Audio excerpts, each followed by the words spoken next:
Je vois que ça parle à fond d'un duel Mbappé-Haaland pour savoir qui finira meilleur buteur de la Coupe du Monde. De temps en temps, on ajoute Harry Kane, mais pour moi, vous oubliez quelqu'un. Un attaquant que seuls les suiveurs de foot connaissaient et qui a été très performant la saison dernière en Bundesliga avant de rejoindre cet été la Première Ligue. Nick Woltemade, 23 ans, arrivé, je rappelle, en juin dernier en sélection allemande et qui est tout simplement époustouflant depuis son arrivée.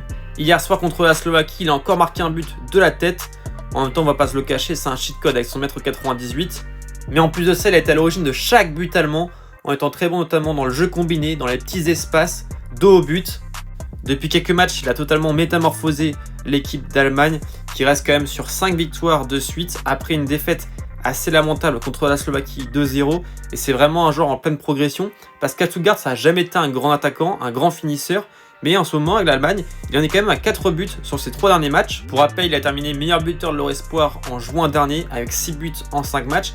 Et dans un mondial avec 48 équipes, je me dis qu'il peut marquer beaucoup de buts, puisqu'on le sait, l'Allemagne est une équipe toujours offensive en Coupe du Monde.